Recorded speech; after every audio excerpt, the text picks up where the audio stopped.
नमस्कार, आप देख रहे हैं एनएमएफ न्यूज। आपके साथ मैं हूं नम्रता चौधरी। मेरा देश बदल रहा है, आगे बढ़ रहा है। सुना होगा ना आपने, बंगाल के लोग कह रहे हैं कि मेरा बंगाल बदल रहा है, आगे बढ़ रहा है। 4 मई तक की तस्वीरें आपको सबने दिखाई। मैं आपको 5 मई की तस्वीरें अलग अलग तरीके से दिखा रही हूं। कोई भी तस्वीर, बंगाल की कोई भी खबर आपसे छूटनी नहीं चाहिए, क्योंकि बंगाल को जिन लोगों ने यह बताने की कोशिश की कि वो भारत का हिस्सा नहीं है, उनके मुंह पर 4 मई को जो नतीजे आए हैं वो करारा तमाचा है।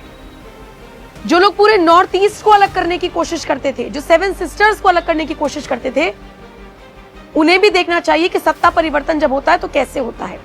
असम में हमने देखा, हालांकि वहां तो सत्ता वापसी हुई है, जो बताने के लिए काफी है कि मामा ने, यानी कि हिमंता बिस्वा शर्मा ने क्या शानदार, जानदार, जबरदस्त काम किया है। और अब आ जाइए बंगाल। खबर को आगे बढ़ाऊं उससे पहले जरा ये तस्वीरें देखिए।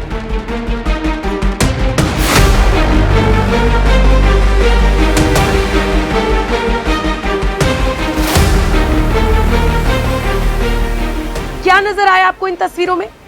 बहुत सारे कच्चे पक्के से मकान हैं जो टूटे हुए हैं, झुग्गी झोपड़ियां टूटी हुई हैं। कुछ लोग हैं जो झोला उठाकर जा रहे हैं। अब इन लोगों को लेकर दावा किया जा रहा है कि ये बंगाल में रहने वाले वो रोहिंग्या हैं जो यहां पर अवैध तरीके से रह रहे थे। अब इन्हें समझ में आ गया है कि सरकार इनके अनुकूल नहीं है, बल्कि इनकी अब फजीहत होने वाली है। इन्हें यहां से जाना पड़ेगा। बगल के राज्य में जाएंगे, असम में, तो वहां भी बीजेपी की सरकार है। बिहार जाएंगे तो वहां भी बीजेपी की सरकार है। अब दाल गलने वाली नहीं है।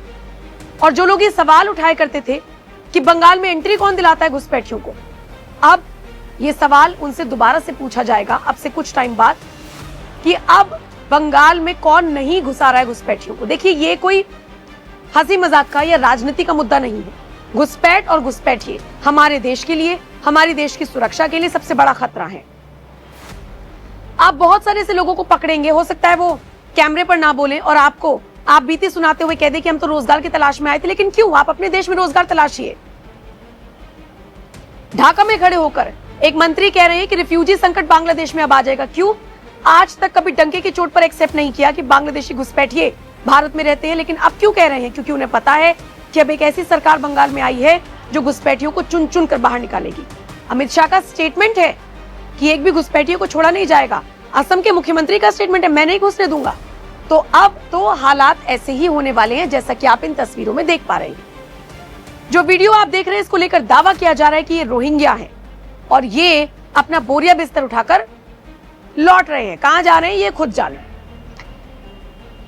इन तस्वीरों के साथ, इस वीडियो के साथ अमरेंद्र बाहुबली नाम के यूजर लिखते हैं, location Pandua railway station Kolkata, illegal encroachments raised by railway administration, Rohingya fleeing as soon as BJP arrives, Rohingya out save Bengal campaign launch. यानी रोहिंग्या को बाहर निकालो और बंगाल को बचाओ, इस तरह का कैंपेन शुरू हो चुका है।